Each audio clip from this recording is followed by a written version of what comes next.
যারা 2021-এ যেখানে ভারতীয় জনতা পার্টি নির্বাচনে জয়লাভ করেছিল বিধায়ক,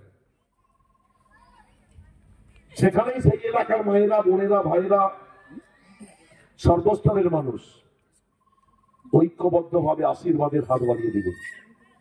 ত্রিস্তর পঞ্চায়েতে 2023 সালে খেজুরির জেলা পরিষদ আসন থেকেও তৃণমূল কংগ্রেস জয়যুক্ত হলো। দলনেত্রী মমতা বন্দ্যোপাধ্যায়, আমাদের নেতা অভিষেক বন্দ্যোপাধ্যায় আমাকে সভাধিপতির আসনে অলঙ্কৃত করল। আবার 2024 10ই মার্চ ঐতিহাসিক কলকাতার ব্রিগেড প্যারেড গ্রাউন্ড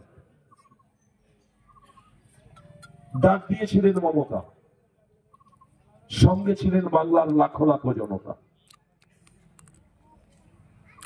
লাখো লাখো জনতাকে সাক্ষী রেখে মমতা বন্দ্যোপাধ্যায় বার্তা দিয়েছিলেন বাংলার যে 42টি লোকসভা আসন কারা কারা প্রতিদ্বন্দ্বিতা করবেন, অর্থাৎ তৃণমূল কংগ্রেসের প্রতীক নিয়ে কারা কোন কেন্দ্রে নির্বাচনে লড়বেন। আমার মনে হয় সারা ভারতবর্ষে যত রাজনৈতিক দল আছে, একমাত্র নেত্রী মমতা বন্দ্যোপাধ্যায় যিনি এত বড় একটা সাহস দেখাতে সক্ষম হয়েছিলেন প্রকাশ্য জনসভায় দাঁড়িয়ে প্রার্থী তালিকা ঘোষণা। অতীতে কোন রাজনৈতিক দল দেখেননি আপনারা।